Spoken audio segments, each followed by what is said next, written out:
try to let it show.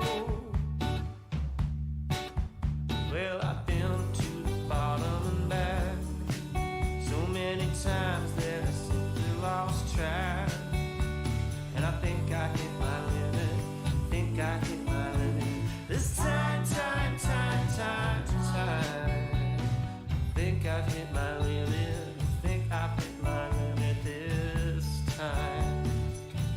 I've been trying to take it easy, but still take. It's October 20th. It's Wednesday morning, and you're locked into Real Talk. Thanks for being here. This show is presented by our title sponsor, the team at Bitcoin Well.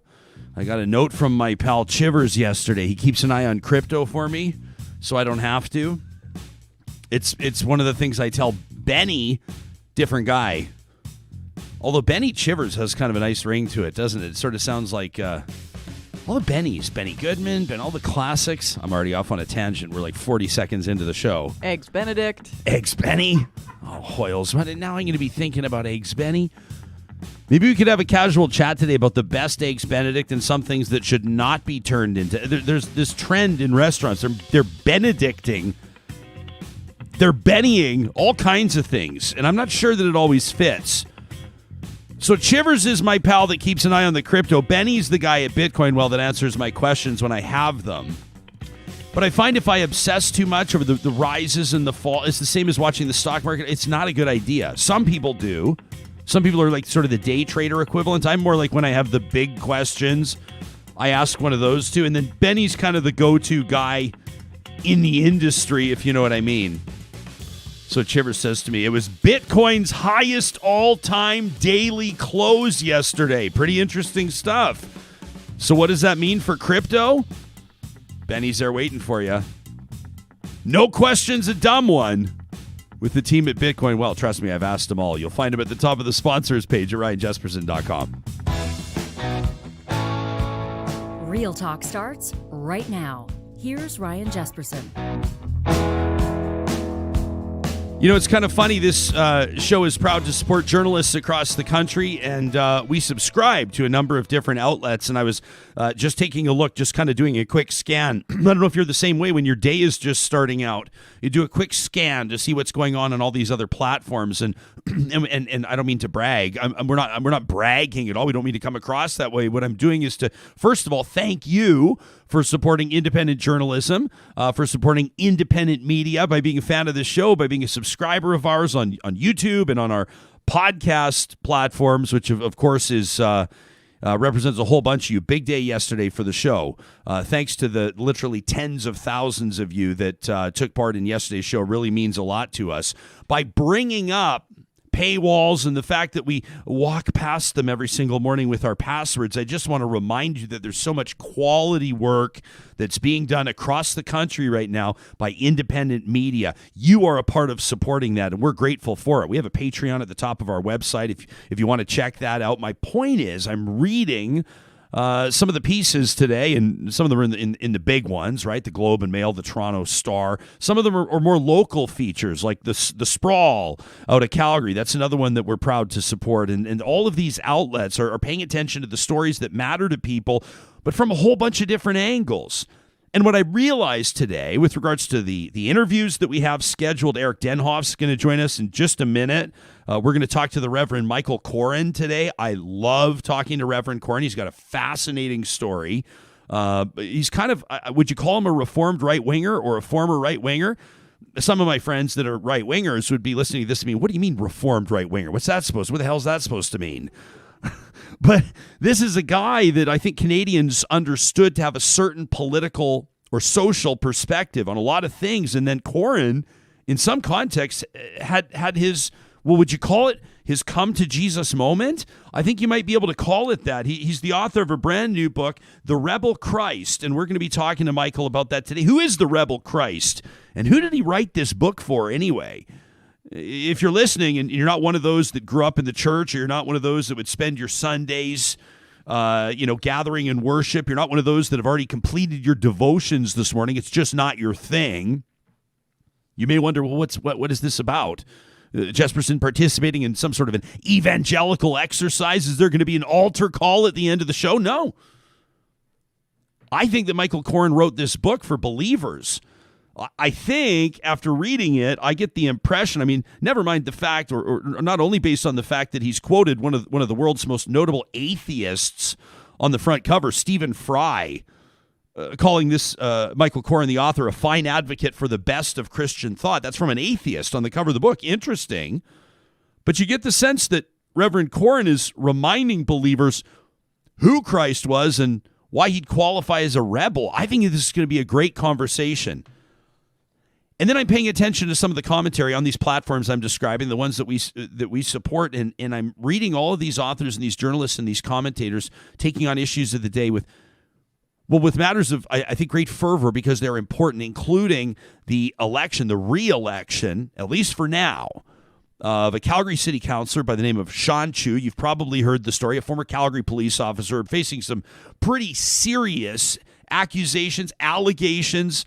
The Premier of Alberta yesterday, Jason Kenney, saying if he's being accused of this, he's got to exonerate himself. Let's open up these files that the Calgary police have held since 1997, implicating Councillor Chu in what appears to be incidents, and I'm obviously going to pick my words carefully here, but it would appear as though, Councillor Chu, that there are some what would seem to be valid accusations around sexual touching, sexual misconduct involving a minor while in the employ of the Calgary police. So this is an extremely serious story. There's momentum moving. I saw 30 seconds before we started the show today, so 7 minutes ago now, a government MLA in Alberta by the name of Leela Ahir, you know her, she's calling out the counselor. She says he's got to resign. I mean, Leela's one of about 1,000 voices, but she says, Sean, step down.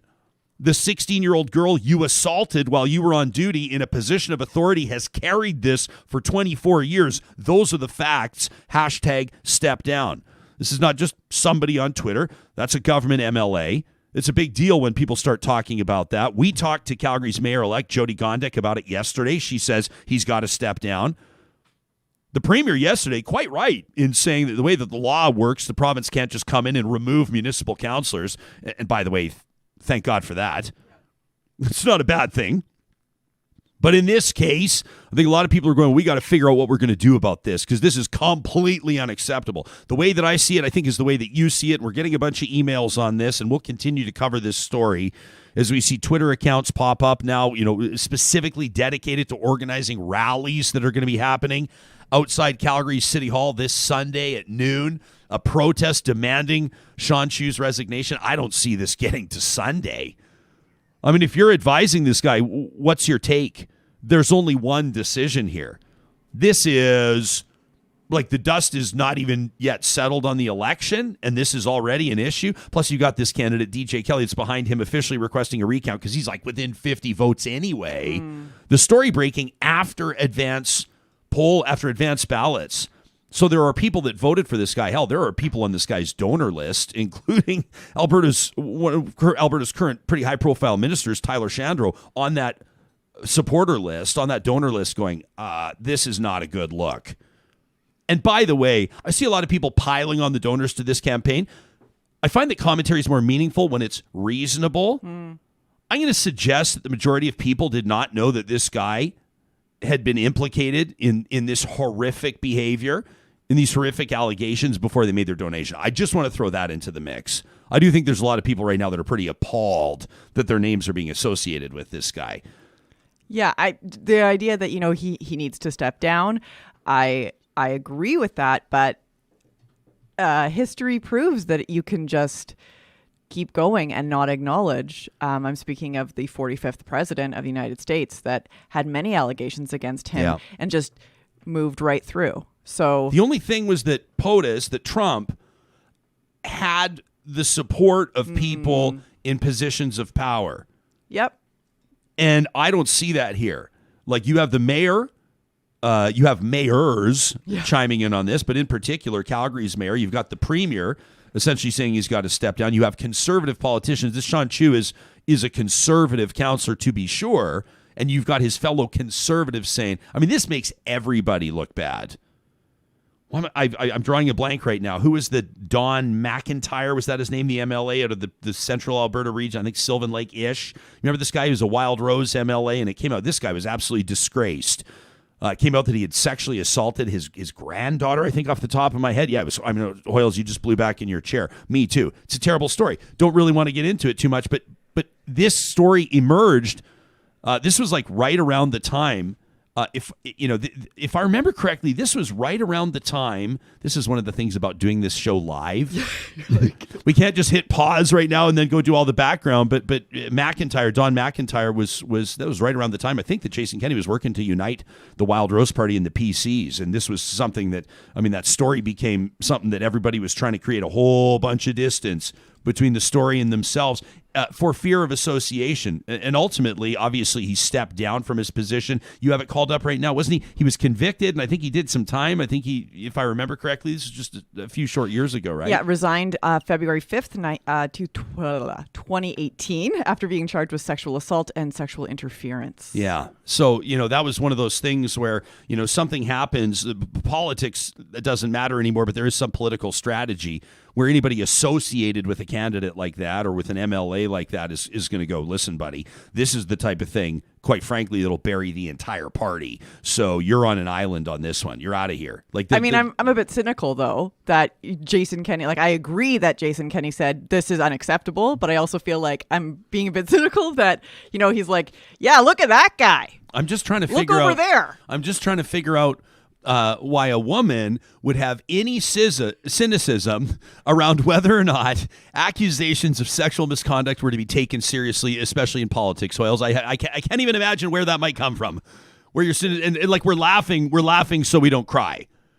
To be clear, this is not something that we find to be particularly funny. So we're following the Sean Chu story, obviously, and we're also keeping an eye on what's going on with Elections Alberta, with the actual government body that is Elections Alberta. You may have noticed, and let me just mention, a lot of people yesterday, we got some messages from people, Twitter, you're DMing me on Instagram. My Insta stories have just been lit lately, by the way, if I may say.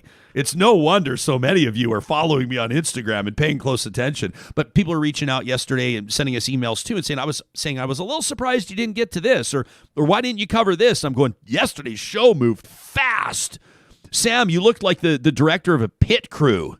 After when we wrapped yesterday's show, you took your cans off, as we call them. You took your headphones off, and it just looked like you'd been steering the pits for some like the Indy 500 or something. We like have that. some shows every once in a while, like yesterday's, that was so stacked with like fast moving parts. Yeah. and it's like I call them the just hang on shows, because that's really all I feel like I'm doing on those ones. I'm just like, okay, next segment, next visit, like the oh man, quarterbacking 9 back-to-back mayoral candidate interviews. Yeah, you're right welcome for that. You're welcome for that. That was a fun day. Sam looked like that day was like a guy that's just finally got, this is again me. I always create these hypotheticals that are really just real life insights.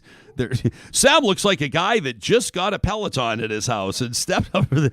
That's me. So hopefully you'll be seeing less and less and less of me as you become more and more narrow on the screen with this Peloton. I've used the brand name twice. Now they got to start paying us. So Jesperson, you're perfect just the way you are. Oh, thank you. Just the way. Okay. So Eric Denhoff in a moment. It's occurred to me, though, that as we talk about Elections Alberta, people are going to go, well, that sounds like a really boring conversation. If you didn't pay attention to that, you may not know that somebody behind the scenes, you still don't know who it is. People have their suspicions.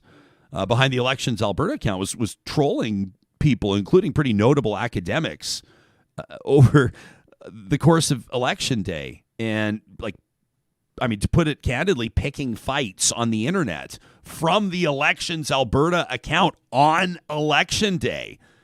And if it wasn't, to invoke, again, that memory of those 4 years under the Donald Trump administration, things would happen under that administration that if it weren't under the Trump administration, it would be a massive event. But because it was under Donald Trump, it was just par for the course. It was just another day.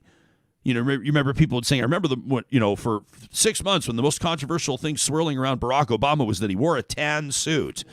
And then you'd have Donald Trump calling Mexicans, like rapists and criminals, and people would be like, oh, like that was on a Monday. They'd forget about it by the Wednesday. And it kind of feels like that right now in Alberta a little bit. So Elections Alberta, the Twitter account is picking fights with academics on election day, and people just kind of go, I mean, it's Alberta, right? And well, no. So here's what we're talking about on election day. This in response to Andrew Leach, Professor Leach. You know him. He's been on the show before, an economist. He's just earned his law degree, although he wants me to point out he's not a lawyer. He's not been called to the bar. But Elections Alberta kind of starts scrapping with him about whether or not they're going to enforce policy around that prohibition. You can't take photos of ballots, let alone post them on social media. And a former government MLA, now the publisher of the Western Standard, Derek Fildebrandt, took a photo of his ballot and posted it, and Andrew Leach was wondering what Elections Alberta was going to do about it. And this snarky reply where they tell him, move on, Andrew, from the Elections Alberta account. People are going, what the hell? So they kind of walk it back a little bit, Elections Alberta does, and then they go on later in the day to say, kind of, we blew it. And unfortunately, one of our staff was unprofessional in responding on Twitter today. People are going, yeah, like, who is that? Who's the staffer? Is it Matt Wolf? Is it Jason Kenney's attack dog, the issues management senior executive? Is that who it was? I mean, who was it? So they kind of go, we've talked to them and we're going to sort it out. And people are going, Do people believe that there's impartiality here? This is the body, Elections Alberta, that next Tuesday is going to say, here are the top 3 Senate votes and the top 3 only. People are going to go, where are the other votes? What are the other totals? How do we know we can trust you? And I think gone are the days where people go, oh, come on. You don't trust Elections Alberta with your tinfoil hat?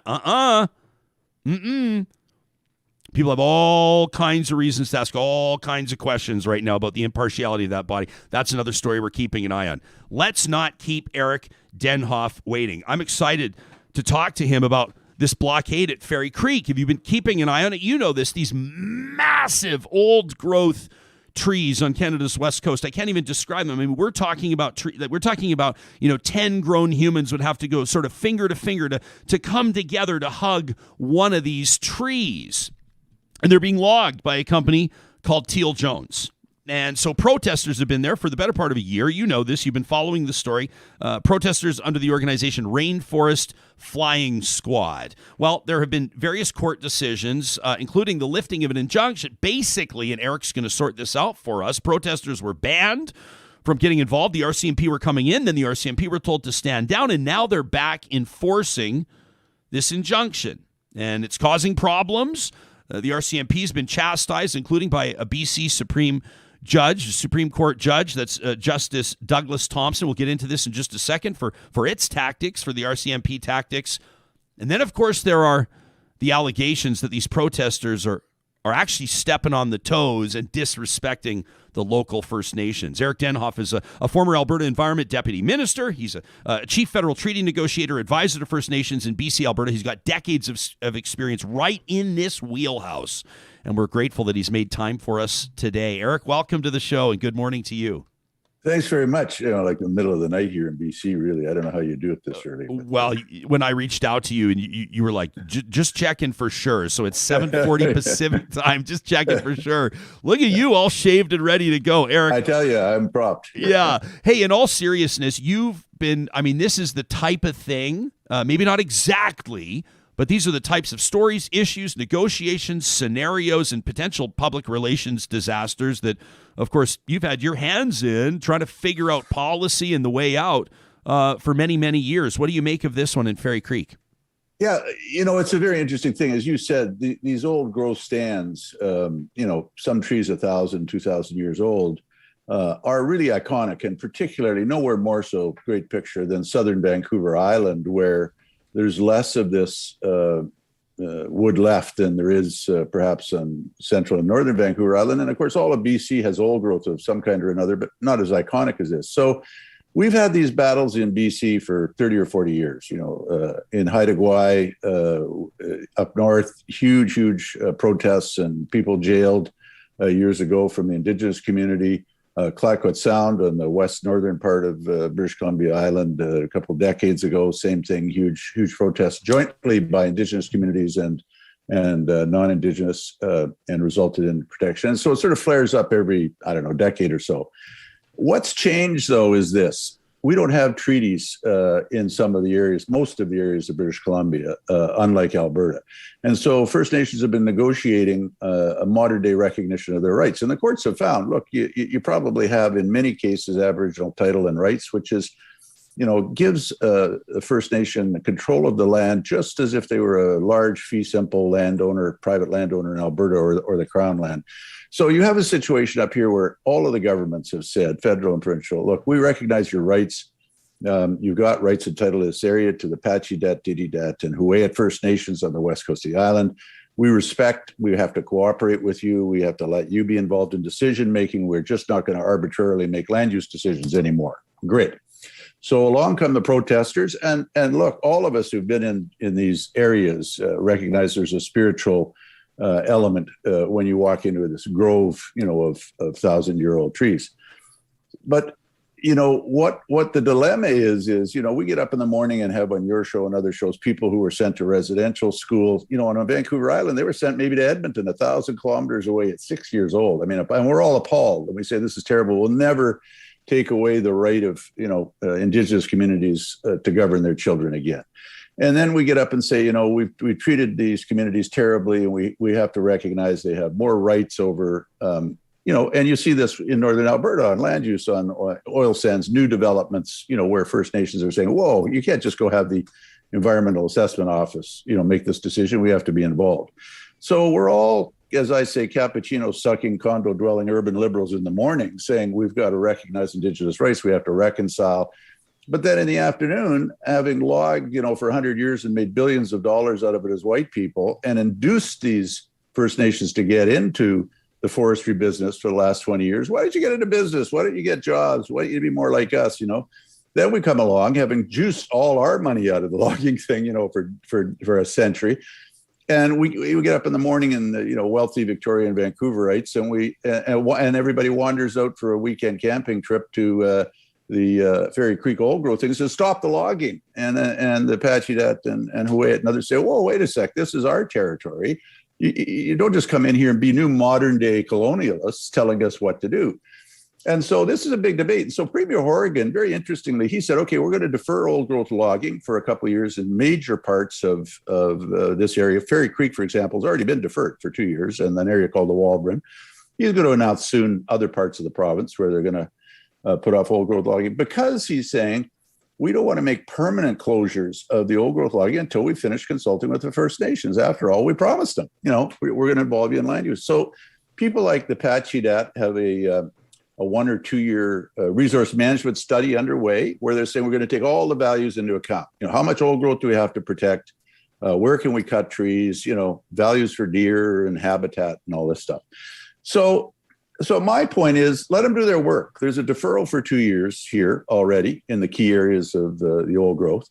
And the problem is, once you start the protest machine, and God bless them, a lot of these people are extremely well-meaning. I don't mean to demean their motivation. They really genuinely want to see these areas protected. But once you start this fundraising, camping machine that attracts a lot of people, maybe 1,000 people at a time out in, this is basically quasi-wilderness, a couple hours by rough road from Victoria.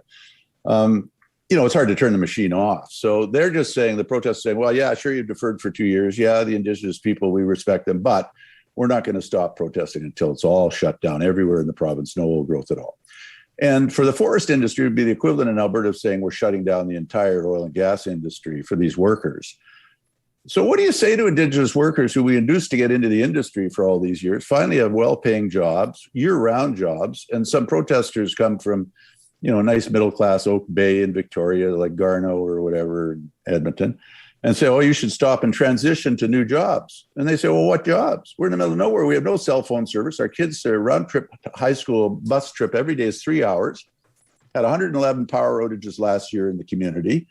What are these jobs? Well, tourism. Yeah, well, that's good for the summer for 4 months. Then what do we do all winter? Go on the dole. So I'm just getting at this is a very complicated issue, and this sort of simplistic stop all old growth logging, and somehow magically these Indigenous folks are going to transition to equally well-paying jobs in the middle of nowhere. Slogan here, it's not real. So Anyway, that's the summary. First of all, could listen to you talk all day about this. Really, but you bring a ton of knowledge and experience to this, which is really important in perspective as well. Somebody, it really resonated on our live chat right now. Somebody quite liked your comment about the cappuccino sucking. Yeah, they really liked that one. But espresso sucking condo dwelling liberals. But Eric, that's me, of course. Yeah, sure. To a certain degree, we're all guilty. I mean, let me show you right now. Let me give you some perspective where I'm coming from on this. To be clear, this was not Fairy Creek, but I'm 4 days removed from 3 days on Valdez Island in the Southern Gulf Islands. I mean, check this out. Exactly. People can check out my Instagram at Ryan Jesperson right now. Look at the size of these. These are cedars and Douglas firs. Here I am, Eric, a tree hugger, to be sure. I wanted to go on the record.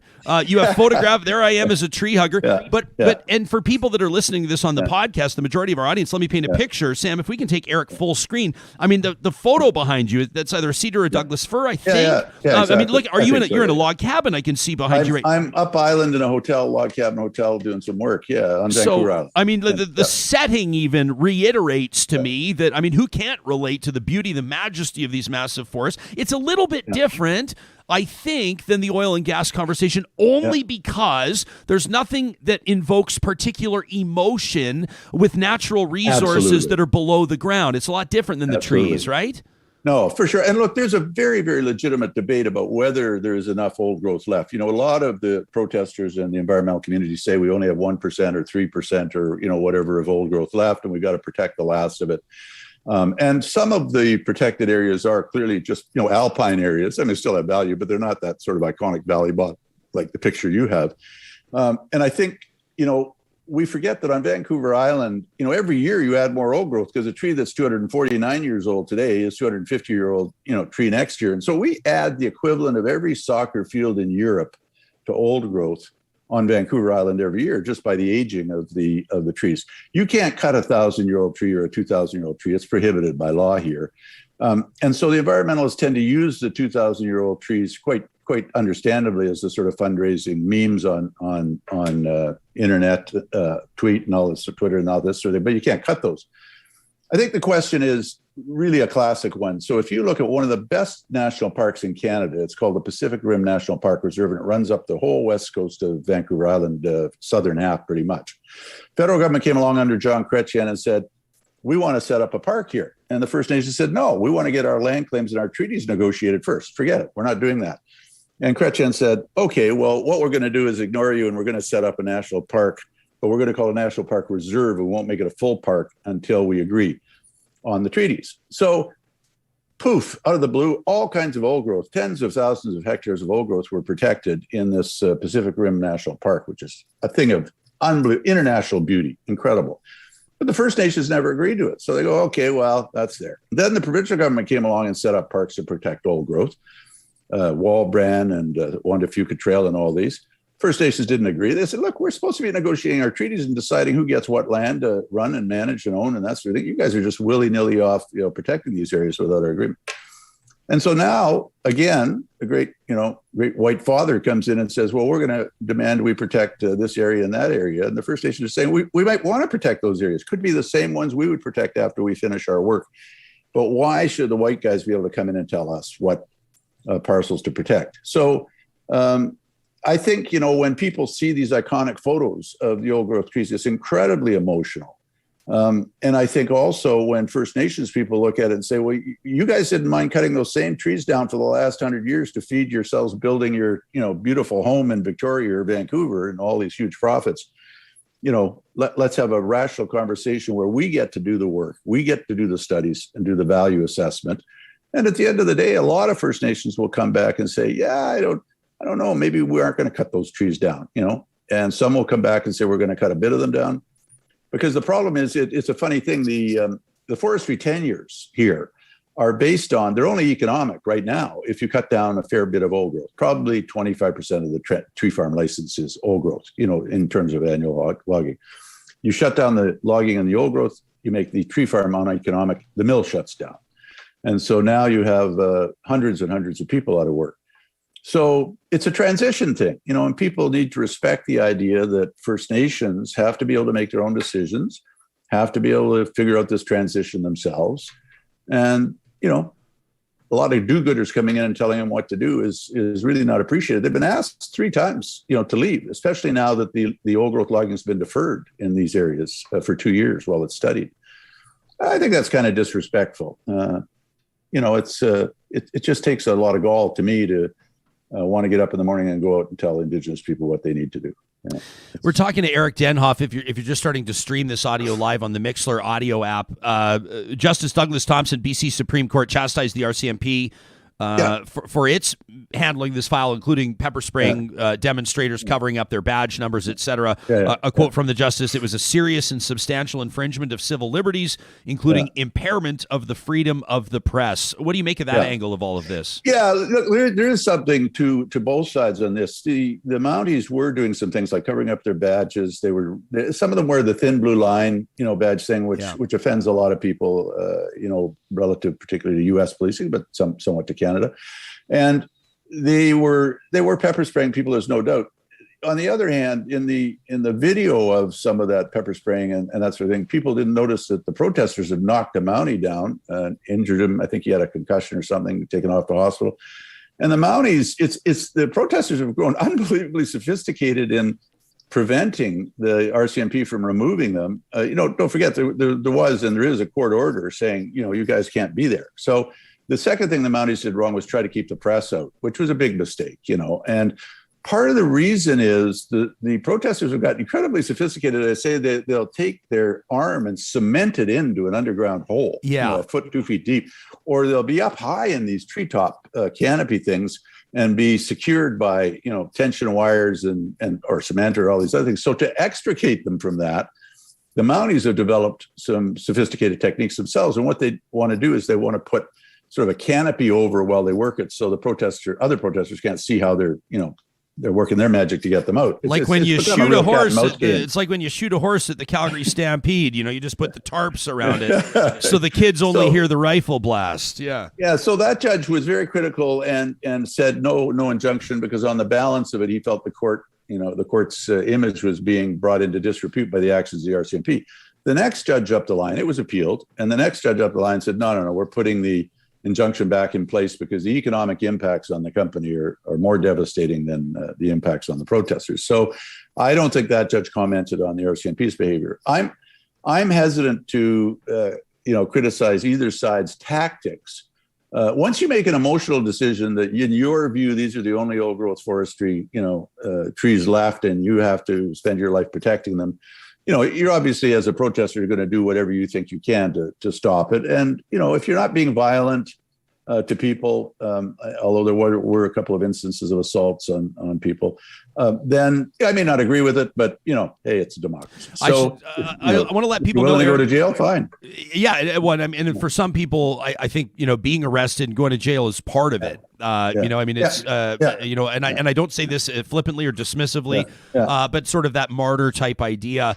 We'll be talking to Brandy Morin, an Indigenous journalist. We hope tomorrow. We're working with her to get that done. She's been posting remarkable videos. Eric, yesterday on her Instagram, she posted there's a demonstrator that's in a car that's been overturned and then covered with massive logs, and the RCMP are in there with chainsaws trying to pull her out. She's telling Brandy, the journalist, that she feels her ancestors in and among the trees, encouraging her to continue. Like, this is a big, for a lot of people, this is about a lot more than just pushing back against a logging company. For a lot of people, for sure. Right?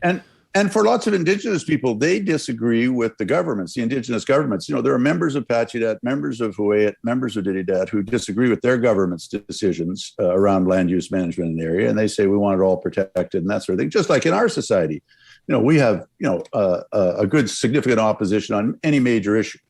Indigenous communities are no different. But they just had in Huayet, which has a government made up of traditional leaders, hereditary chiefs, and elected leaders. They just had a community vote all over again on the whole old growth issue. Should we stop at 100%? Should we, manage it carefully, but do some old growth logging and all that? And the community overwhelmingly voted saying, we think we should manage this carefully, productively, but probably we're going to continue to do some old growth harvesting as long as we can retain large amounts. As I say, we add the size of every soccer field in Europe on southern Vancouver Island in old growth every year. So it's a debate within the Indigenous community. It's a debate within the non-Indigenous community. And my point is just, you can't just be simplistic about it. It's a very complicated issue. And it's been going on in BC for 40 years, and in different parts of the province. We had, no, go ahead, Eric. I was just going to say, the funny thing is, it's a couple-hour drive from Victoria for protesters to go out to Fairy Creek. You don't get as many protesters up at Fort St. John and 30 below in the winter on the old growth tree protests for some reason. It's weird. There's certainly, and I don't want, and again, there's a very real element of emotional attachment and real issues around how much is left. There's also a bit of a camping on the weekend trip for some of the folks, because if they were emotional about every old growth stand in the province, they'd be up in northern BC, the southern interior BC, over in Vancouver, north of Vancouver, big protests there too. But instead, there's 1,000 of them in one area on Vancouver Island. Yeah, and listen, I 100% understand exactly what you're saying, and I find your assessment to be fair. I have many thoughts on this, as I know you do, and our audience does as well. Part of me, sees your point about people are on our live chat right now talking about voluntourism, that same sort of idea. Yeah. We're going to go down to Ecuador and build houses for the orphans, which doesn't mean that it's not good work, but it allows people to assuage their certain guilts and right, and then at the same point, we know that there's old growth in many jurisdictions beyond Fairy Creek. However, the nation is talking about old growth because of Fairy Creek, so it certainly has value. It's iconic, right? Absolutely. And as I say, it's a very legitimate debate. Sure. It's not like there's nothing there that the protesters have no case to make. It's a legitimate debate. Yeah, we had an amazing conversation back on August 3rd with Dr. Amy Cardinal Christensen, who joined us to talk about, she's an expert in Indigenous wildfire management. And it's a fascinating field of study. People can check that out. Eric, I don't want to imply that I think that First Nations are a monolith and that you can just say, tell us about Indigenous people. And I don't think that that's the case. There are many different traditions. But is there something to be said for the track record of the Indigenous approach to sustainability, in this case, in the context of old growth management? Well, absolutely, and that's the funny thing, we're a society, as I said, for 100 years, which could have went out there and sort of raped and pillaged the forests and destroyed biodiversity and everything. In the meantime, for that 100 years, First Nations were telling us, you can't do this, you can't do that, you're crazy if you do this is going to wreck that. And now we finally say, you should have a right to manage your own lands. You're the original owners. We respect that. Let's give you a crack at it. And they have tremendous, when I grew up in northern Saskatchewan and in Alberta, people used to say to me, the Indians are starting forest fires again up there. They're going to ruin everything, And I would sit down with the elders, because I worked in that area. And they would say, we start forest fires because, we burn the underbrush out here and it allows for new growth to come in. And then we get great moose habitat and we get this and we get that. We've been doing it for a few thousand years before you guys came. And so it's just two different worldviews, and there's tremendous amount to be learned from the Indigenous communities across Canada. One thing they all have in common is they're all interested in protecting the land. I mean, they have different traditions and cultures and histories and languages, but I've never met a First Nation who gets up in the morning and says, well, we don't have any interest in protecting the land. And I think we have to accept there's three orders of government in Canada. There's the national government, there's provincial governments, and there are Indigenous governments. And, Alberta doesn't want somebody to get up in the morning. And we, when I was there working a short time ago, this was a regular complaint we had in the government, that other provinces would get up in the morning and try to tell Alberta what to do. And Indigenous governments don't want people to get up in the morning and tell them what to do. And there are a variety of opinions within each Indigenous community, but there's a government at the end of the day that's elected or chosen by custom. And if that government says we're going to do X, Y, and Z, as long as it's not against the law and it values, scientifically the approaches that should be taken, maybe we just have to back off a bit and say, wait a sec, we've had our way for a long time. Let's let these folks run their own show for a while, and that's part of reconciliation. Hey, speaking of reconciliation, I loved your tweet yesterday. While Fairy Creek protesters are renting helicopters, spending $1 million on salaries, equipment, and advertising, and claiming support for Indigenous people, Pacheedaht high school kids travel 3 hours a day to Sook. Why aren't these wealthy folks protesting that? I thought that was a good reality check.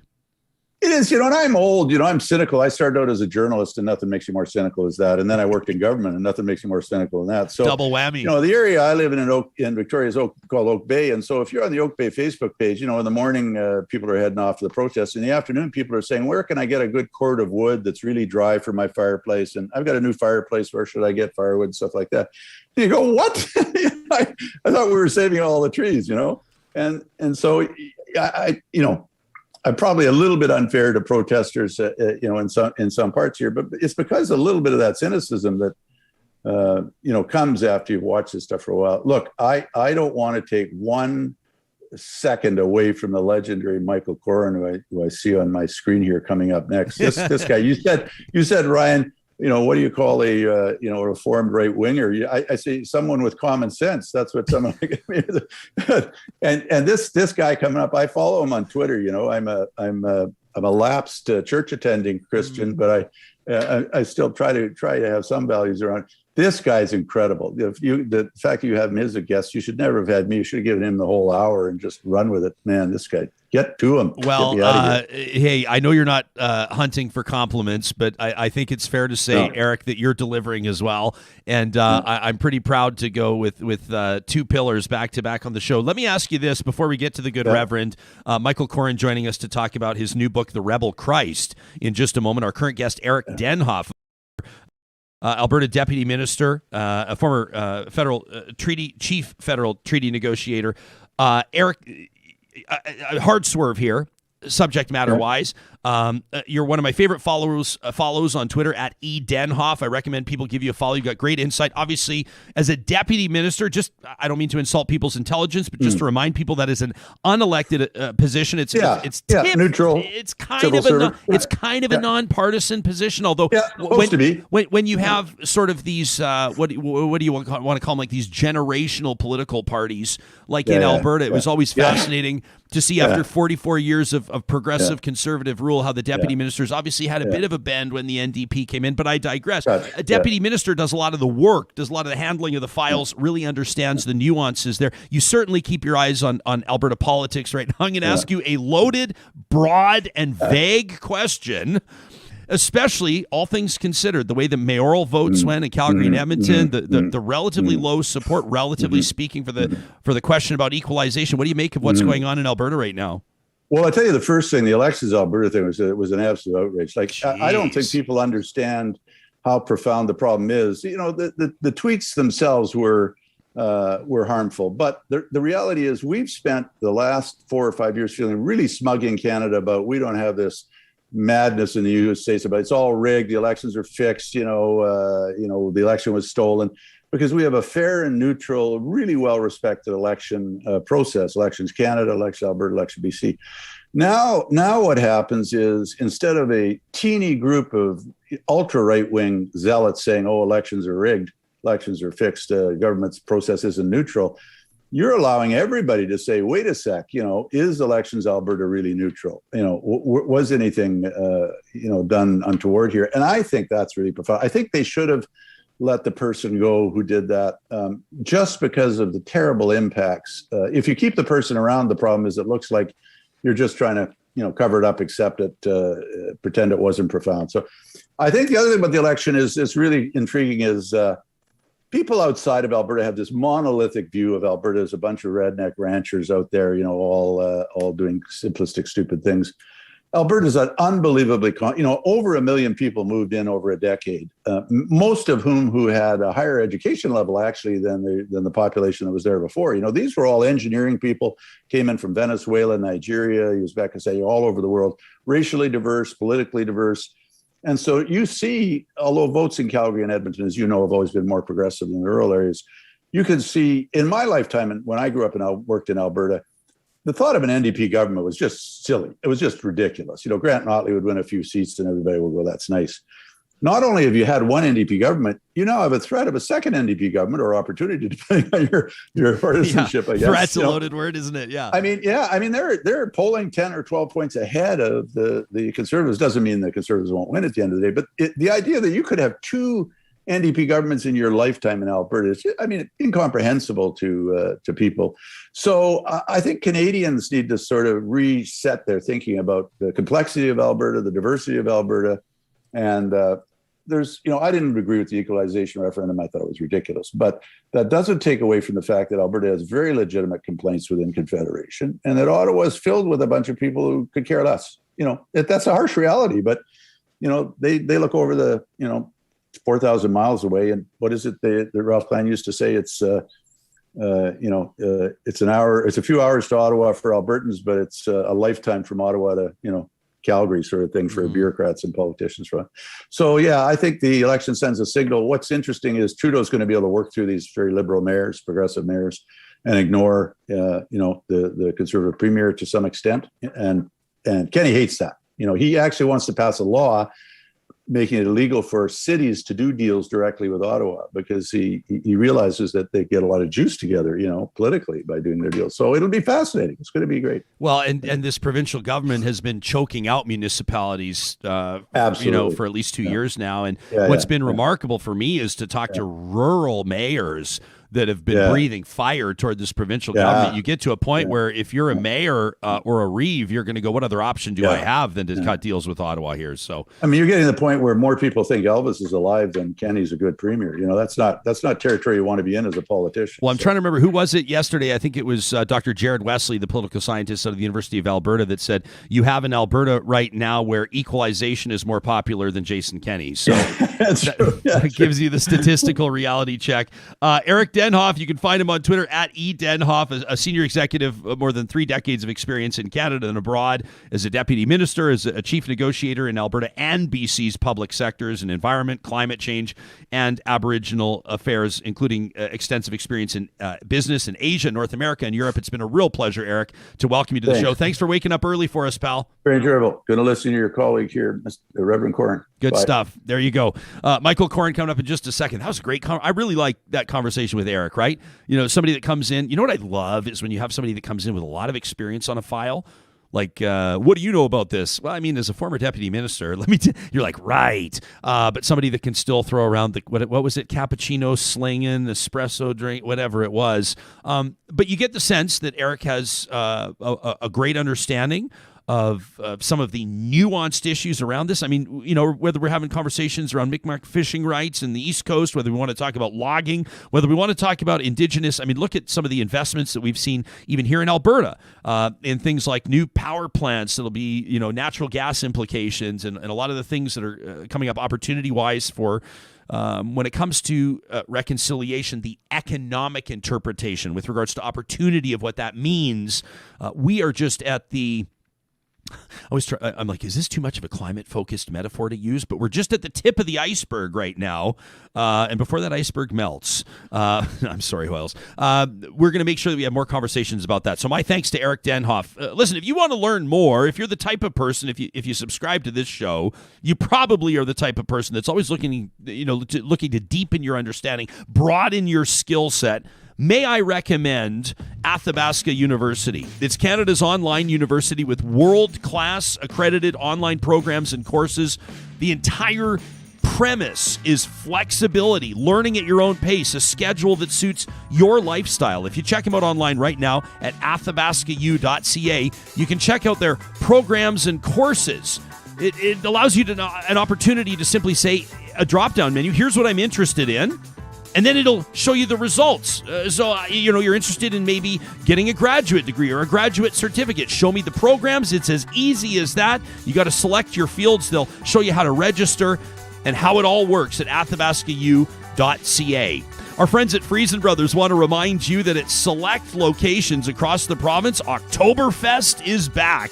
That's right, this weekend, October 23rd. At Friesen Brothers locations in Fort Saskatchewan, Stony Plain, Drumheller, Hinton Hill, Peace River, and Edmonton from 4 to 8 p.m. You can feast like you're at Oktoberfest. You'll find the details at Friesen.com. Friesen Brothers for more than 65 years. Alberta grown, Alberta owned. Our friends at Eden Landscaping. Yesterday with a great reminder that winter construction can happen depending on what the project is. for example, these 3-season rooms that a lot of people are adding to their living space, what a great way to expand the footprint of where your family can gather and spend time together. That's the type of thing they can build through those winter months. What about simply a cover over your hot tub, or maybe some sort of a gazebo or pergola set up for your outdoor cook station? Mike and his team have all kinds of ideas, and they're experts in taking your ideas and bringing those outdoor spaces to life. You can find them online at landscapeedmonton.ca.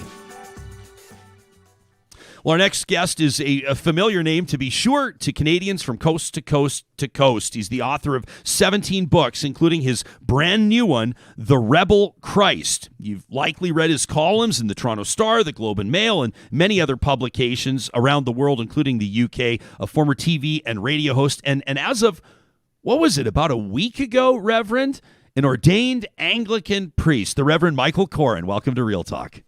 Thank you. Yeah, I was ordained a deacon 2 years ago, and I was what we call priested, 3 or 4 weeks ago.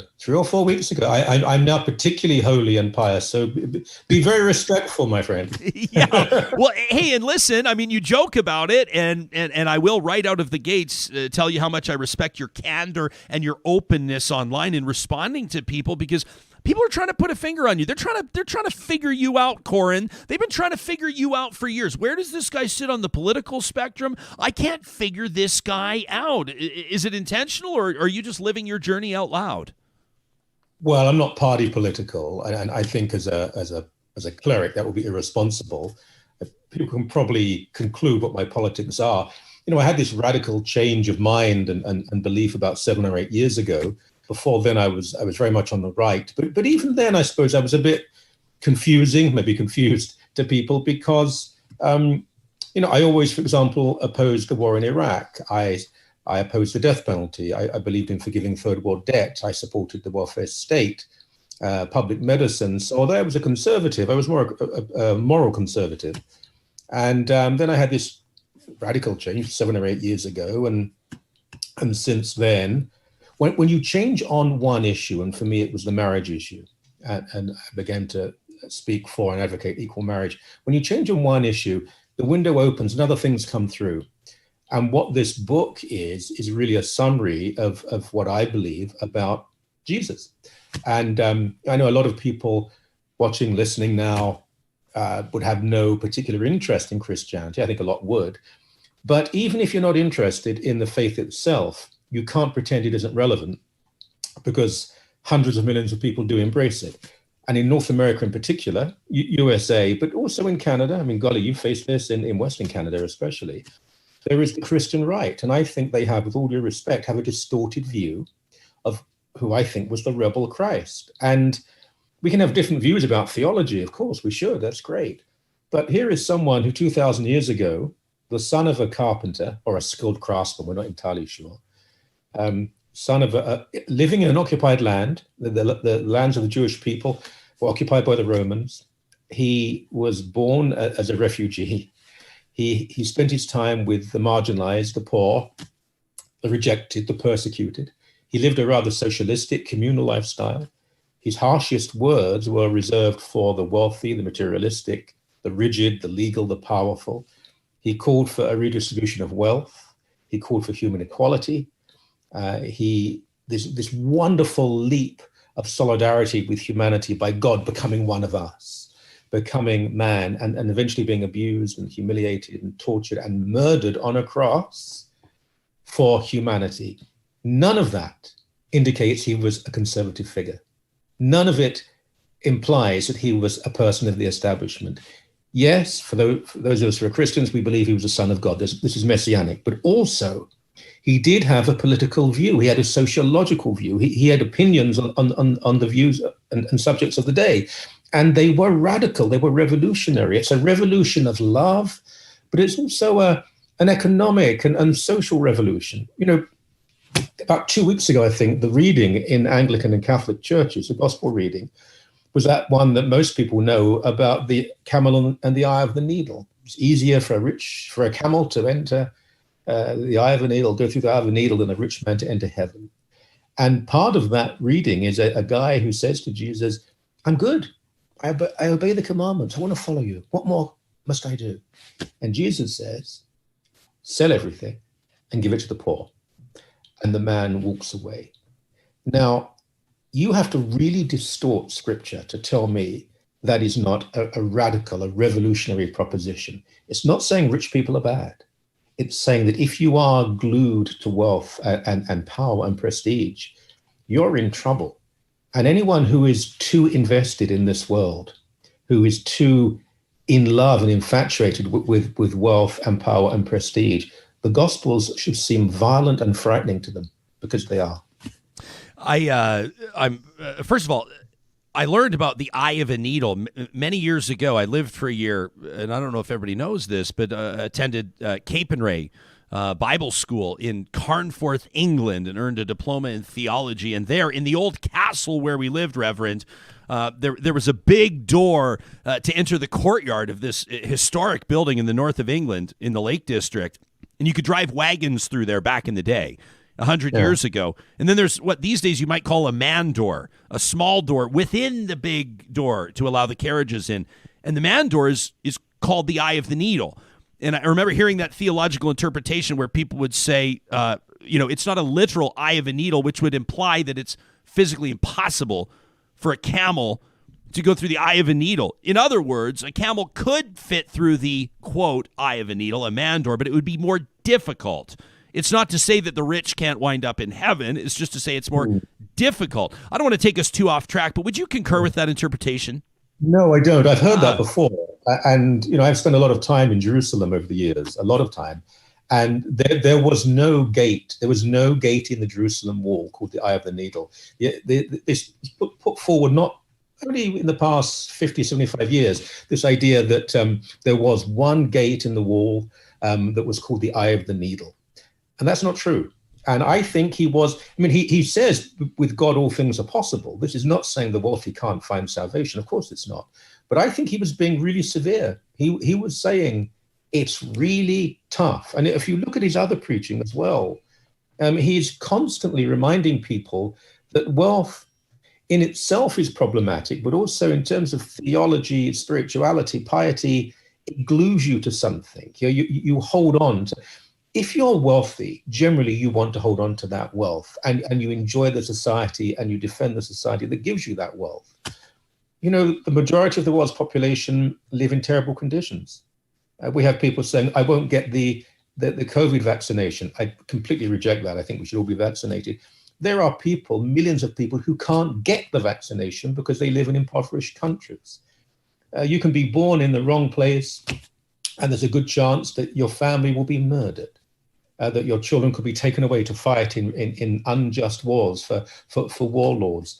There's all sorts of injustice. And Christianity, it's a faith, and it's about our route to God.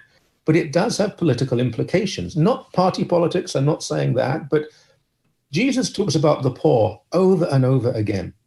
He sides with the poor. He sides with the marginalized. The people who followed him, who were with him, they were often those on the margins of society. If you ask most people today, what does it mean to be a Christian? I guarantee a lot of them would say, well, isn't it being anti-abortion? Isn't it opposing equal marriage? Isn't it? Well, Jesus doesn't talk about those issues at all. I've got a whole chapter in the book about the abortion issue, a whole chapter in the book about sexuality. Jesus doesn't talk about these. And in fact, you could argue, no, let me go further.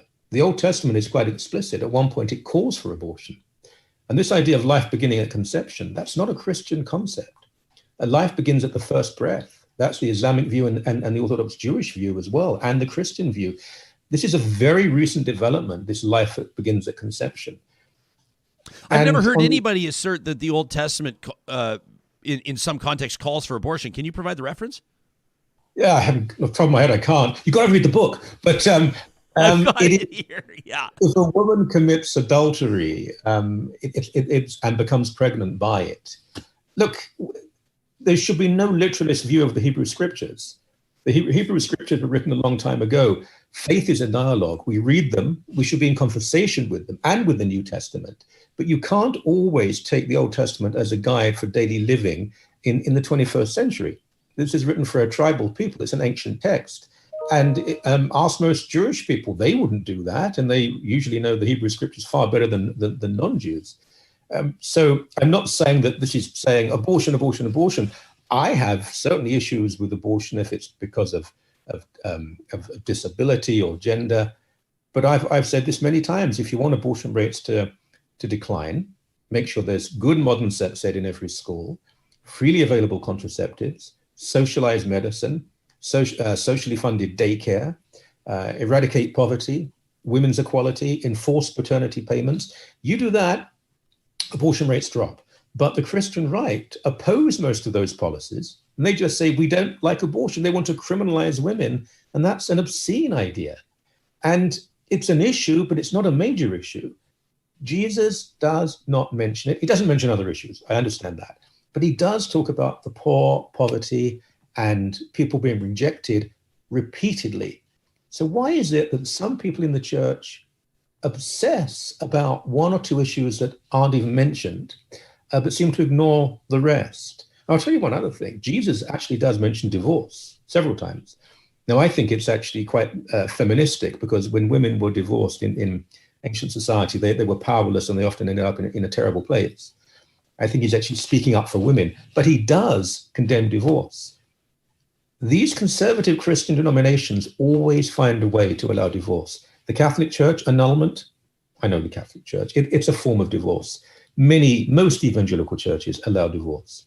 So they're prepared to be flexible and non-literalist when they want, because a lot of people get divorced. But when it comes to other issues, they're very, very literal and fundamentalist, and even, how should I put this?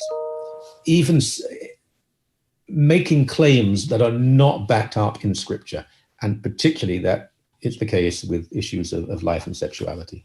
When I was Reverend Michael Coren, our guest, if you're just tuning in, when I was teeing up the show today, I referenced this as not some sort of an evangelical exercise. This book here, The Rebel Christ, that's just out. People can check it out anywhere they get good books. But rather, to me, you're writing to Christians. I think that it's relevant to anybody because of the reasons you're pointing out. And I want to be clear.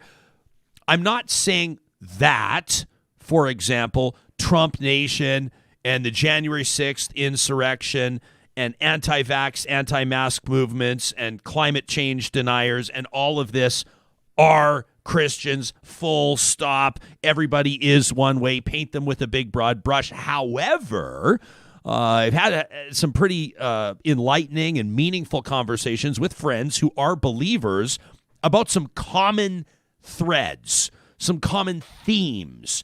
And I wonder if you might agree with me that from a PR perspective, it's been a devastating half decade or so for reasonable, pragmatic, empathetic Bible believers.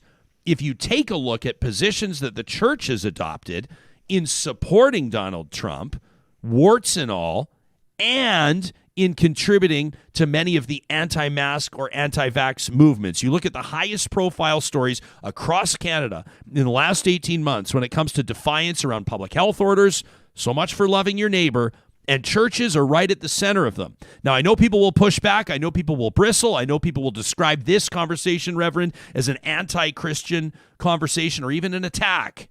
But I find plenty of evidence there to back up those types of observations. Yeah, you're completely right.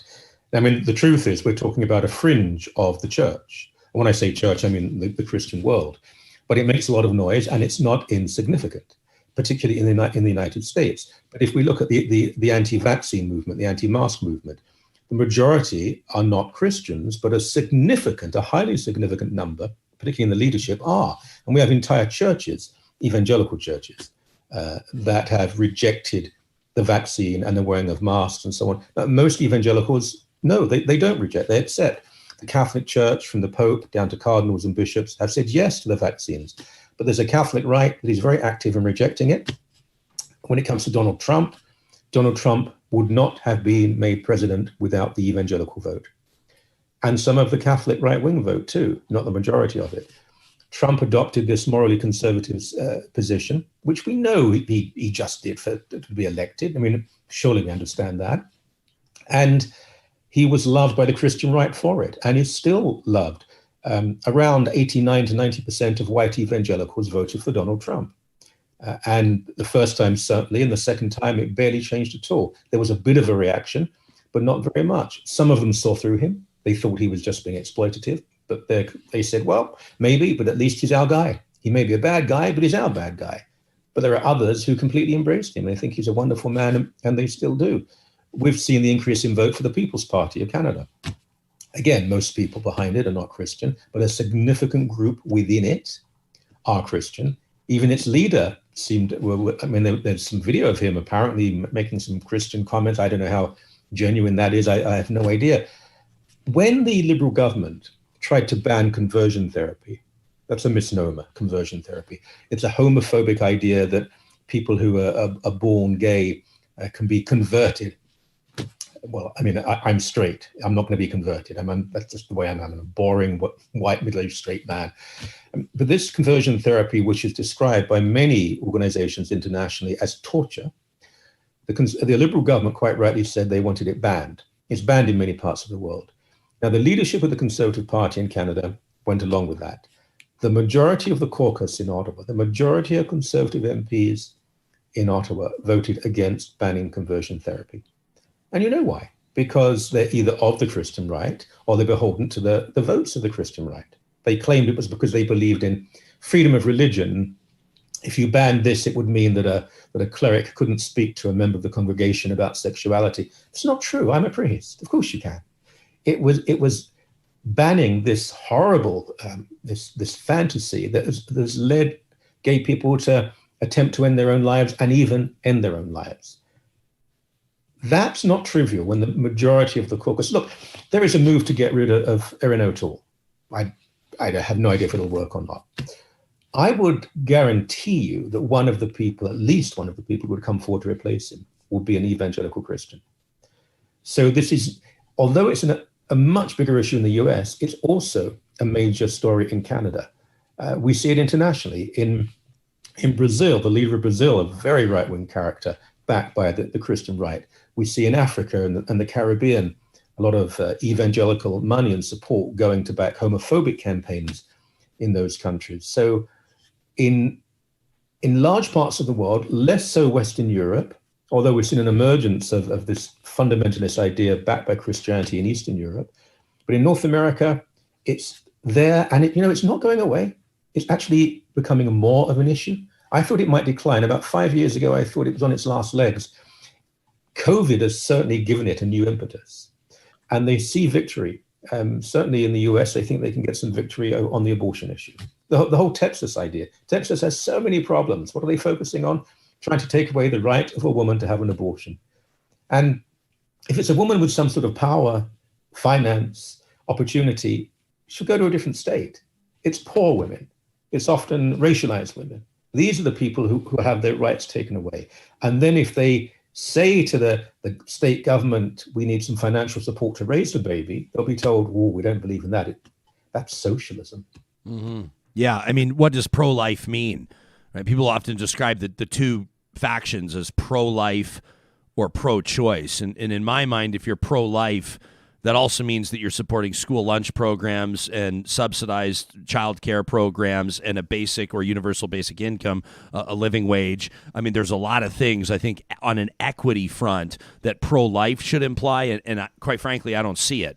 However somebody feels personally about abortion, I mean, they're entitled to that right, but I think you're right. I think this issue becomes so narrow, so zeroed in, it becomes so hyper-focused that people lose perspective around the entire premise of what pro-life implies. You're quite right. That there was a time when, particularly in the Catholic Church, because abortion was not an evangelical issue, if you look at, and I talk about this in the book, if you look at the 60s, we have the Baptist Church in the US and major evangelical organizations saying, yes, abortion should be allowed in many, many, many cases. It was really in the 70s they changed their position. And there was, at least in the Catholic Church, this seamless garment idea that life at all levels, they would say before birth, during a life, end of life, they were against the death penalty and they were often against war. That's gone. That position is no longer welcome in pro-life circles. I would call it anti-choice circles. It's very right-wing now. It's become more right-wing. If you look at their media platforms and so on, they've become more and more right-wing and absolutely adore Donald Trump.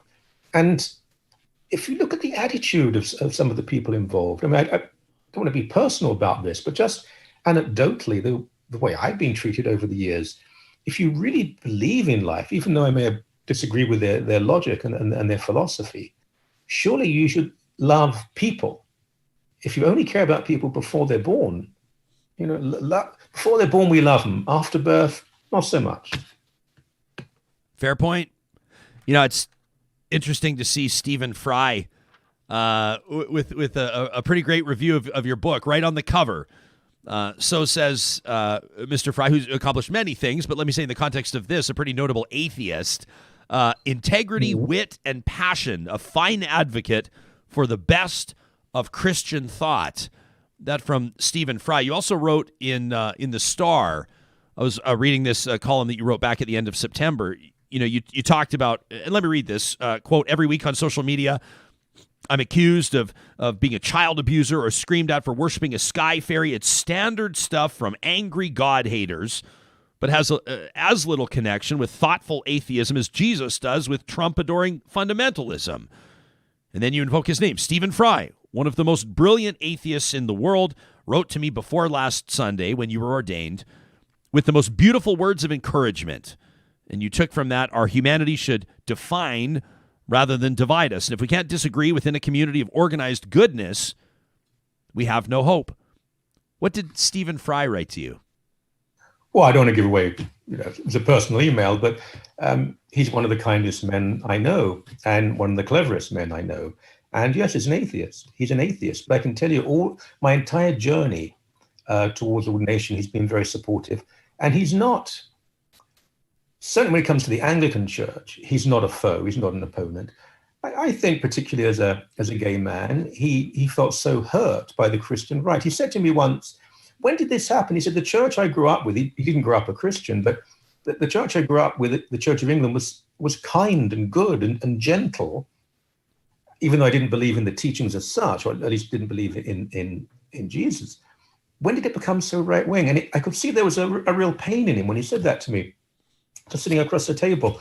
And but this is a man of genuine goodness, and so he applauds those people. And I'm not the only cleric that there's some other people I know he's very friendly with, and there shouldn't be this constant battle between believer and atheist. There are very angry and unpleasant atheists, and there are very angry and unpleasant Christians. People are people. But I think we can combine together to want to make the world a better place. And the reason I put that quotation on the front, well, first of all, because Stephen Fry is very famous. Let's be honest. Yeah. Let's be honest. But also because I wanted people to realize you didn't have to be a Christian to read this book, and that there was hope. I mean, the world faces a genuine crisis on many fronts now, and people have got to reach out and try and move forward together.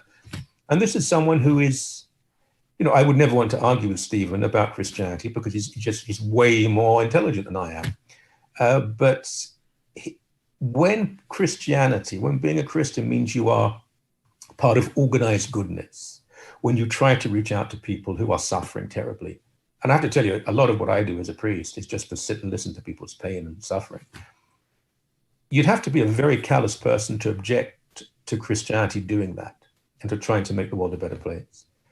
And that's why I think I'm not out to convert people. That's not what this book is about. But I am out to explain to people, Christian and non-Christian, what I think the faith is really centered on. Can we keep you for a few more minutes? What's your day looking like? I know you're talking to a lot of people about your new book, but I've got more questions. There's some questions from the audience. I want to ask you how the book's landed thus far, because you're calling some people to the carpet. I mean, I thought, a couple of times in my life, I've said to someone's face, Jesus was a socialist, and the response I got wasn't exactly the warmest one, although I think you can make the assertion. I want to go to that with the Reverend Michael Coren in just a bit. We'll take just a real quick break here, because I want to remind you these conversations happen because we've got a team of builders, our Real Talk sponsors that ensure we keep the lights on. We're growing our staff. We're growing our studio. Those details for another day. It includes the amazing teams at St. Albert and Sherwood Dodge. They've been with us from the beginning, and that means that over the course of the last 10 months or so doing this show, you've heard me talk about how they've had such limited inventory because of COVID-19 and the microchips and the Suez Canal blockage and all the other things. Well, Scott and his entire teams at Sherwood and St. Albert Dodge are thrilled to let you know that trailers have been dropping off new arrivals, new inventory en masse over the past couple of weeks, and that means over 330 Dodge Ram 1500s, more than 140 Jeep Grand Cherokees. They've got the Wranglers, they've got the Gladiators, they've got all of those cars everybody wants to, the Challengers and the Chargers and all those cool rides. You can find them online. You can ask sales questions there, or of course you can visit them safely in the dealerships. Plenty of room to roam and a whole bunch of new vehicles to check out at Sherwood and St. Albert Dodge. We also want to remind you that the team at Westworld Computers is your Apple experts. You can find them online at westworld.ca. I was there just literally yesterday. Sam, can we take camera 4 for a second? We don't want to brag. I don't want to brag. But Hoyles is no longer propping up her MacBook Pro on a cardboard box and a stack of old magazines. How does it feel to have this brand new, beautiful MacBook stand from Westworld Computers? Oh, it feels good. You know, Mikkel Pelche, he's the CEO at Local Waste.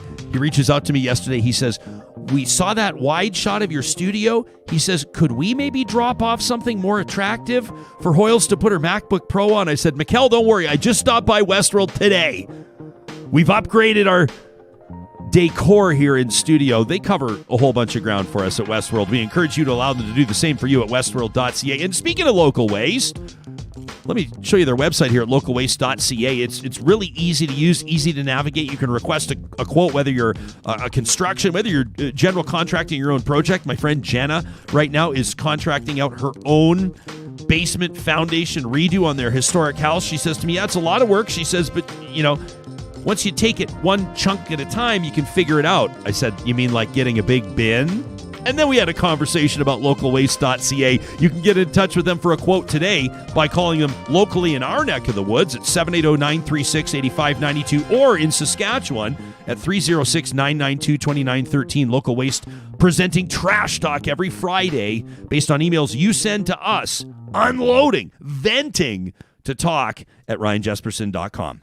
The Reverend Michael Coren, our guest, his brand new book, The Rebel Christ. Reverend, I was going to ask you as I was thumbing through this, who did you write this for? And then I think you nail it in the second or third sentence of your introduction, where you say, what is the purest? Why is it that the purest, most supremely liberating philosophy and theology in all of history is now seen by so many people around the world as an intolerant, legalistic, and even irrelevant religion embraced only by the gullible, the foolish, and the judgmental? If that's your perception of Christianity and how the world sees it right now, that's a public relations crisis. Would you agree? Yeah, it's. I mean, I speak about this in the book. Look, apart from anything else, I mean, it sounds like self-interest, but we've done a terrible job of promoting ourselves. There are many, and every day I meet the most wonderful Christians, people who you wouldn't believe the sacrifices. I mean, golly, I'm not in their league. They're so good and kind and giving, but they don't talk about it, and they're not reported on. And it's quite understandable. News is not about, another good person doing a good thing. They want to cover what is sensational. The loudest splashing is often made in the shallowest end of the swimming pool. Interpret that how you will. And some of these churches on the right are very noisy. And so they're covered. And it is newsworthy if a church is raided by the Mounties, if they refuse to vaccinate. Obviously, that's a news issue. If there's a protest outside an abortion clinic, that's a news issue. So I understand how that does get coverage. And it makes it appear as though that is the Christian world. It isn't. A vast majority of Christians don't behave in such a way. And I think a lot of Christians who do try to lead a really good and kind and noble life, they're rather confused by it all because they've seen their non-Christian friends change in the way they react to them and treat them as though they're strange. And Christmas, for example, this nonsense about the war on Christmas. There's no war on Christmas. And the society is changing. I would argue that society is more Christian than it's ever been in that we have a welfare state. We care for people who fall through the cracks. We We look at those beyond our borders and we try to help them. That's very Christian. But the way we celebrated Christmas in the past has changed. That doesn't mean there's a war on Christmas. But when do we hear certain Christians becoming angry? When they're trying to oppose something, when they're angry at something, such as, why are there no more freely available cards at Christmas with nativity scenes on? Really? You really think that's an issue? It's not the fact that commercialism has said, it's easier to make cards with Father Christmas on than it is with the nativity. That's not the issue. The issue is the values of the nativity, the values of the birth of Christ: love, forgiveness, understanding, justice, peace, equality, community. That those values are under attack by the very people, ironically, who claim there's a war on Christmas. I saw one comment here. And by the way, I mean, typically through the course of an interview, I'll drop into our live chat to sort of give our guest an idea of where the audience is on this. And I'd encourage you to go back and read them later, Reverend, because there's some, there's some really great feedback here from people that are, and they're not underhanded compliments, but it's people that are saying, typically, if I'm paraphrasing a whole bunch of messages I've seen, typically I don't have a lot of time to listen to spiritual or Christian leaders, but this guy's message is resonating with me. There's a lot of messages along those lines, which I know are really important for you to hear. Tom says, I appreciate the reminder of some of the really good things about Christianity. Lately, the bad things have dominated or defined the image, which I think is an interesting perspective. Another audience member, I'm trying to find it here, said, I told my grandma once that Jesus was a socialist, and she just about blew a gasket. That's my paraphrase. I can't find the comment itself. There's plenty of evidence that Jesus was a quote-unquote socialist, but that's a pejorative word. If you're I don't know about what the climate's like where you live, Reverend, but a lot of times if people here in our home province of Alberta refer to somebody as a socialist, there's spittle coming from their mouth as they say it. They inflate their chest and spew. They launch that word. They pull the pin and they launch the word socialist. It's not exactly seen as a compliment, let alone a call to action. Well, I'm in Toronto, where everyone obviously is a communist, so it's not really. Jesus, it's anachronistic. Socialism was coined much later, but I think we can say that Jesus lived a socialistic lifestyle. I think we have to say he lived a communalistic lifestyle, not communistic, communalistic. He lived in community. Jesus was not about private property ownership. I've heard Christians on the right talk about this, property, family. Well, Jesus didn't have a conventional family. He didn't own property. He wandered around as a preacher, and then he's arrested by the authorities and executed. So if you want to conclude he was a socialist, I would certainly say that he was not a figure of the right. He was not a figure of conservatism, because he didn't want to conserve. He was vehemently opposed to the status quo. He thought that the world had to be made a better place, a new Jerusalem. He says over and over again to those around him, we have to do better. And the Sermon on the Mount, the Beatitudes, think about what they say. They are utterly revolutionary. They actually make mainstream socialism look very conservative, because this is a revolution of the spirit and of the individual, as well as who has power in society. He doesn't talk about the means of production, but he does talk about who should have power. Look, when he's approaching Jerusalem, two of his closest followers say, we want to sit at your right and left hand. And he says to them, do you know what you're asking? Do you really want to drink from the same cup as me? Do you really want the same baptism as I'm going to have? And what he's saying to them is, I'm going to be crucified. I'm going to be murdered. I'm going to be tortured and murdered, because I claim to be a king. It's not the king of a European nation. It's not a medieval concept. This is reversing the whole thing. The template has been destroyed. Kingship, leadership, be first to be last to be first. It's about changing society. This is radical talk. And I think it's impossible to read the Gospels honestly with an open mind and an open heart and still come to the end of them and think that this is a conservative text and a text that is has very much to say about issues like life and sexuality. It has everything to say about what life really means, what values really mean, what virtues really mean. And I see none of that. I see none of that, I'm sorry, in the Christian right. Michael, if I know you a little bit, I know you won't mind this next question because I know you'll know the spirit of it. You wrote a piece in iPolitics. People can find it at ipolitics.ca back in July of this year. You write, let's worry about destroyed people first, then destroyed churches. This was right around the time that several churches across the country, including here in Alberta, had been either destroyed or there had been attempts to destroy them by way of arson or otherwise. This was happening concurrently with the discovery, or let me say the reminder, of thousands of unmarked graves of Indigenous children outside former residential schools across the country.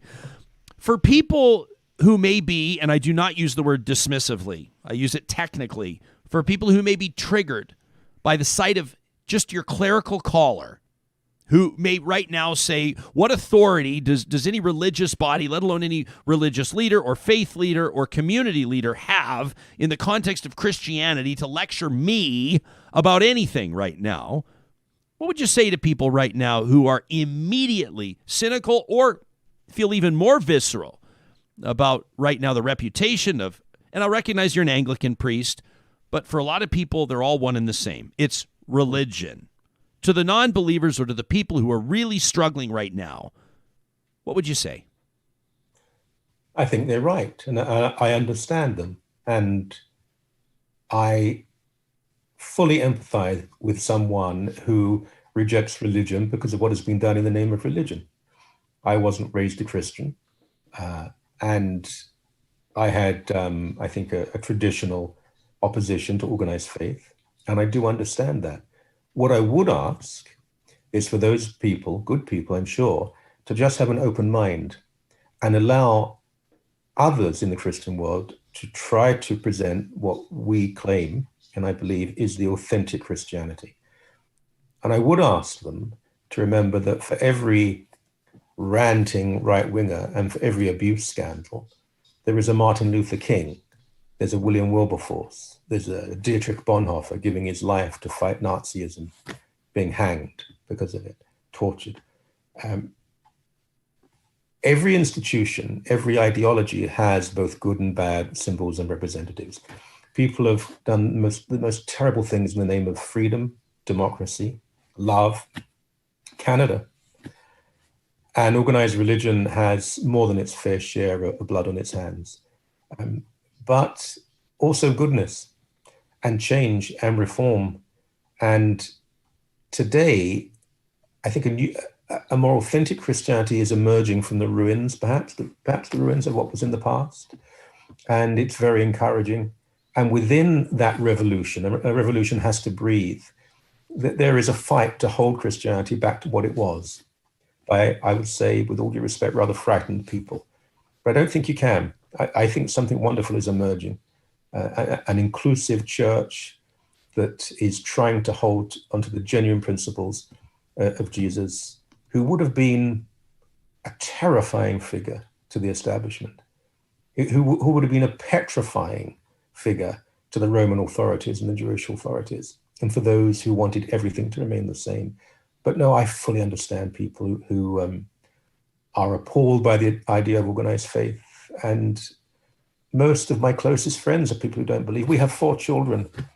None of them are Christians, really. Some of them are actually one or two of them quite opposed to organized faith. They love me, so they came to my ordination, but it's, what's Dad doing?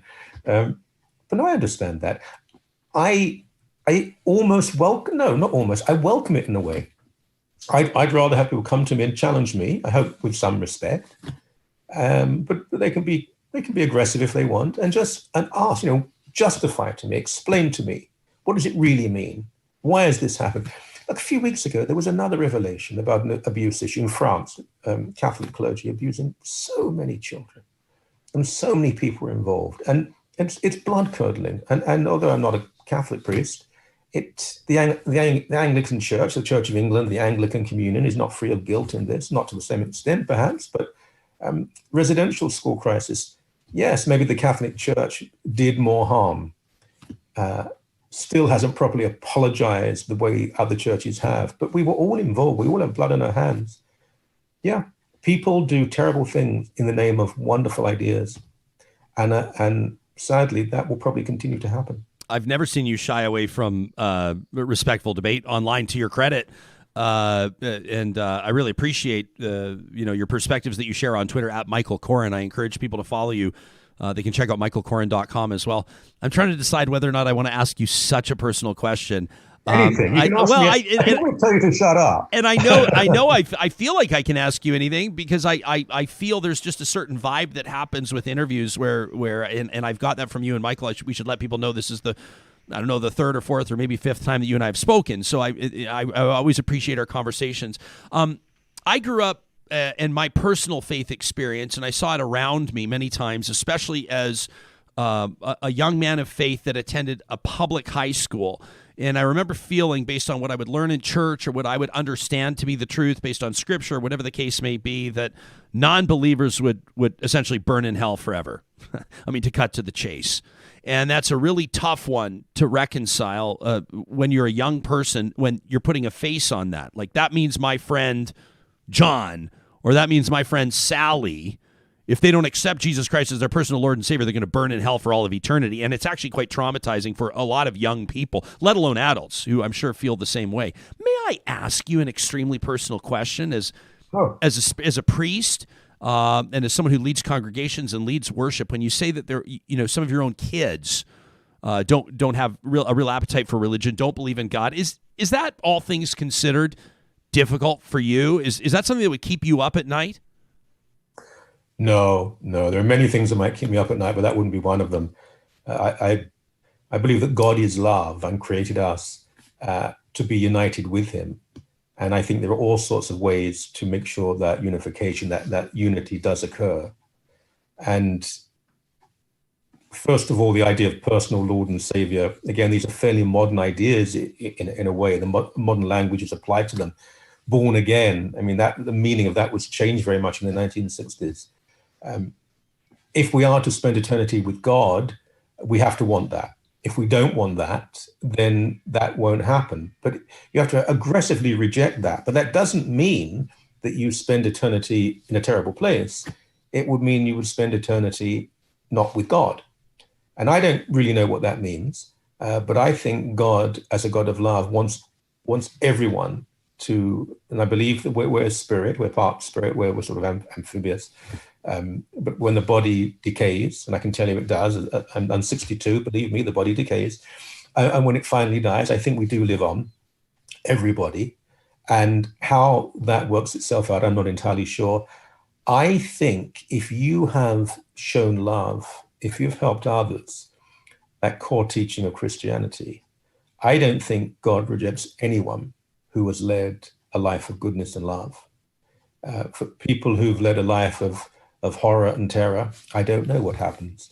But I have complete confidence that my parents, they weren't Christians. Many of the people I know and love aren't Christians. Do I believe that I will see them in eternity? Absolutely. And you know what? The kids will probably still be asking me for money. No, I have no doubt. The God I revere and love, it's a paternal relationship. It's not out of fear, it's out of love. I do not believe that God turns away people who are good and kind and loving. Reverend Michael Coren's new book, The Rebel Christ, is available anywhere you find good books. Again, you can find him on Twitter at Michael Coren and online at michaelcoren.com. I can't tell you how much I've appreciated your time. We didn't ask you for 50 minutes, but that's what you gave us, and I valued every single one of them. Thanks for this. Real pleasure. Thanks, mate. Take care. You bet. Congratulations on the new book. Whoo! I got to say, I love the fact that we can have conversations like this on this show, extended conversations, maybe not a conversation for everybody in so many ways, as not everybody will care about the Fairy Creek blockade, or not everybody will care about the Alberta election for that matter. Maybe our friends that are tuning in around the world or across Canada may not have an appetite for that, but these are issues of substance. That is real talk. And I want to thank the audience members that show up for this, that contribute to this. We're seeing so many different perspectives shared live. And I have no doubt that when this podcast drops today, that we're going to hear from a whole bunch of people to talk at RyanJesperson.com. For some of you, it may take a few days as you sort through and sift through your thoughts and your feelings. We'd love to hear from you. Kim says, I like the stories. I don't know what I believe or don't believe. I'll probably die being curious and non-committal. Marie says, I'm an atheist, but I do consider myself to be a spiritual person. A whole bunch of people are recommending their own books that they or at least books that have resonated with them that they would recommend. I mean, if you are an author, feel free to pitch us to media@ryanjesperson.com. Craig says, I wonder if Mary, Mother of Christ, had to go back to the Bay on Boxing Day to return the myrrh from one of those wise men. Gold and frankincense, says Craig, I get, but who gives myrrh? Fair point. Tabby says, I'm an atheist. I used to be a militant one, but then I saw the movement being taken over by right-wing radicals, and now I stand with progressives regardless of religion. Jillian's wondering, is there a Christian left? And if so, I wonder what that would look like. I certainly have a few friends that would absolutely qualify as the Christian left, but as a greater movement, you hear about the Christian right. It's like capital T, capital C, capital R. And the Christian right, and I won't say, I just caught myself, I was about to say it particularly in the United States, but I think in Canada as well, the Christian right carries, I mean, it swings a big stick. And I think that's the case in Canada too. Ari said, Straya says, Jesus was a radical.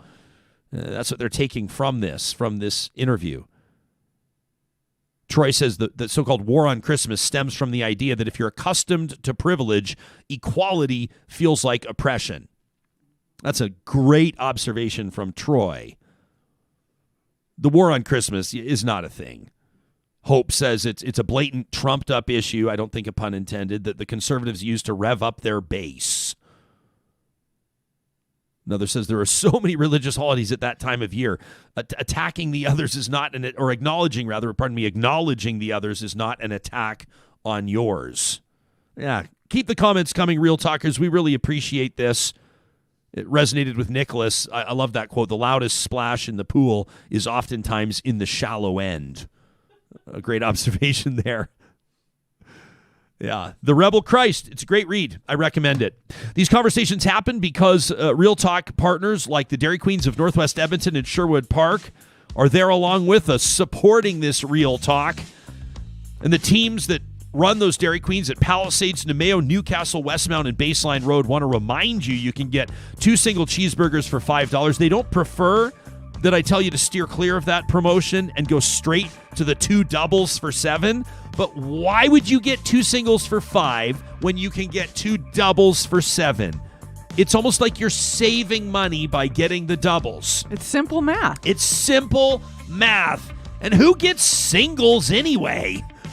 So go for the 2 doubles for $7. You tell them Jespo sent you. These are the 100% all beef patties, topped with the processed cheddar cheese, the pickles, the ketchup, the mustard, served on the warm, toasted, world-famous Dairy Queen bun. And a reminder, it's Miracle Treat Day on Thursday, October 28th, where all Blizzard sale proceeds will be donated to the Stollery Children's Hospital.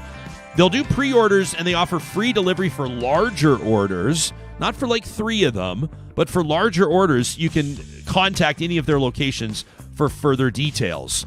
Also, a big shout out to our friends at Kubi Energy.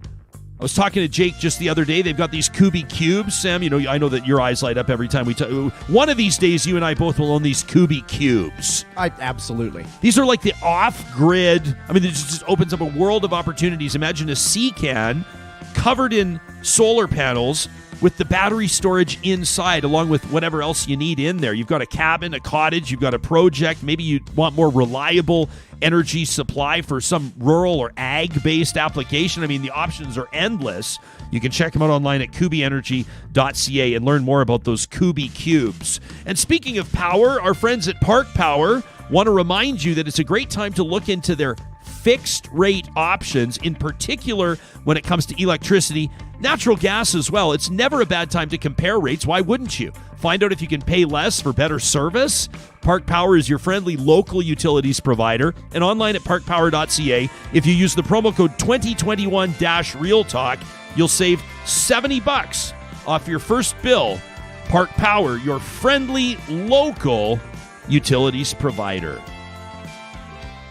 What a morning. I find that we just had, I feel like we just had like coffee. You remember that great skit back in the day with Coffee Talk, on Saturday Night Live? It's Mike just Myers, like yeah. Coffee Talk with Reverend Michael Coren. I just love it. But it's not every day that you could say we're going to have a conversation about faith, and in particular one faith, and have people really engaged and participating, even if they do not subscribe to that faith, or they do not utilize that faith as the bedrock, essentially, of their entire lives. I'm feeling quite encouraged by this right now.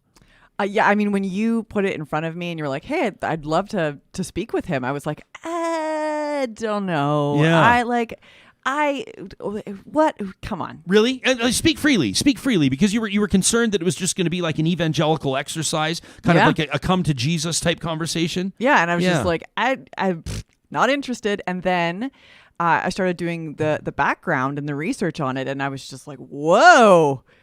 Yeah. The idea revolutionary, talking about Jesus being, badass, and being a rebel, a revolutionary. I mean, I'm not a Christian, and I don't subscribe to that, but I found it the perspective is really interesting, and I guess I find it encouraging because I'm worried about how Christianity is being used to push forward, abortion restrictions and, vaccination, anti-vax narrative, like just all that jazz. Not really a fan, and so I'm encouraged by the fact that Christianity doesn't have to be about that. Yeah, and I think and you've hit the nail right on the head. I mean, and that's probably the biggest reason. So Coren sent me his book a few weeks ago, like the digital copy first, and he said, "Have a look. Let me know what you think." And you share those same feelings. If and it's kind of funny too. It's not funny. That's the wrong word. But isn't it interesting? Let's all look in the mirror here for a second. In particular, I think in the Western world. But if we were to do an hour, for example, on understanding Islam, right, or amid violence in the Middle East, if we were to talk about Judaism, or let alone bring in a Jewish and Muslim faith leaders, or if we were to talk about the Hindu religion and what do you really know about it for 45 minutes, like it or not, the show would be chastised. You'd face pushback from people. Some people, I can already read the tweets in my mind, would be Jesperson furthers his pro-Islam attack on Western Christianity. I mean, you'd get these types of things. And I think it's really important to be able to have a venue, an arena, so to speak, and I'm talking about Real Talk, where we can say, here's the justification for hosting these types of conversations. Here's what we endeavor to understand. And the political influence and power that the Christian right holds now in the context of policy. I mean, Reverend Coren referenced Texas and anti-abortion legislation and barriers to women accessing health resources and all of these types of things. It's a really important conversation to have, and you have to understand the root of it, and I think you have to understand the implications of some of these trends to truly have a knowledge or an understanding on how to respond, and on how to converse, on how to dialogue with people in your own personal life. So I really appreciate that. I appreciate him sticking around for more than 45 minutes. I didn't see that. This was going to be like a 20-minute kind of bang one out, but that was, I'm not going to stop a conversation like that in particular. No. Well, and this is what Real Talkers tell us. When you don't go anywhere in the course of a conversation like that, when that live chat is churning and going, and we know that's a microcosm of our bigger audience, I wouldn't be surprised to see people listening to that conversation all the way through. We've got a great day and a show coming up tomorrow. I want to let you know that I've never seen so many submissions for Eat Your Words presented by Prairie Catering. There are a lot of words. Really? Yeah, there are a lot of words. No, this one is easily by far. I was telling Jimmy at Prairie Catering this just yesterday. I said by far, this has been the most submissions we've ever received for Eat Your Words presented by Prairie Catering. It will be a municipal election edition. I know yesterday I said I've said it all. I've said all I'm going to say on a certain file. Maybe that was a tiny little white lie. because the people have spoken. You left the back door. You said probably. I said probably. Yeah. That's correct. You always have to have that little caveat. I said I probably won't say much more about this, but eat your words. That's coming up every Thursday on Real Talk. And you know what we do on Wednesday? This is one of our favorite traditions on the entire show. And we're going to wrap the show with this today on purpose. We're going to take you out to the mountains. And it's a part of a wonderful partnership that we're really proud of with Tourism Jasper. It's called MyJasper Memories. And we wanted to flag something. We wanted to put something on your radar to remind you that coming up in Jasper on the 23rd, this weekend, the Jasper Dark Sky Festival continues. This is a perfect place to see the night sky. Jasper, of course, designated as a dark sky preserve by the Royal Astronomical Society of Canada. You're going to want to circle the 23rd, Saturday, October 23rd on your calendar. Get this, after an outdoor concert by Jay Ingram and the Beakerhead Band, great name for a band, turn your eyes to the sky for a drone light show. This is the Dark Sky Festival's newest big event. It mixes art, science, wonder, and culture. And so you get a chance to sit back and watch as the sky fills with moving lights controlled by hundreds of drones.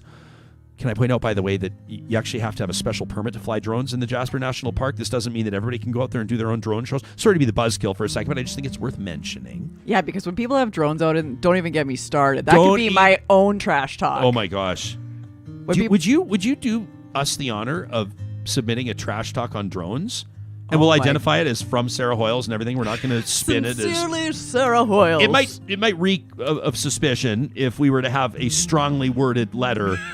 Canadian style on drones, not to be attributed to the editorial producer of the show, but can we do that? 48 hours notice? Consider it done. Hoyles, I'm looking forward to it. But that's what makes this extra special is hundreds of drones are going to be flying around the park, smoothly telling an Indigenous origin story about the skies.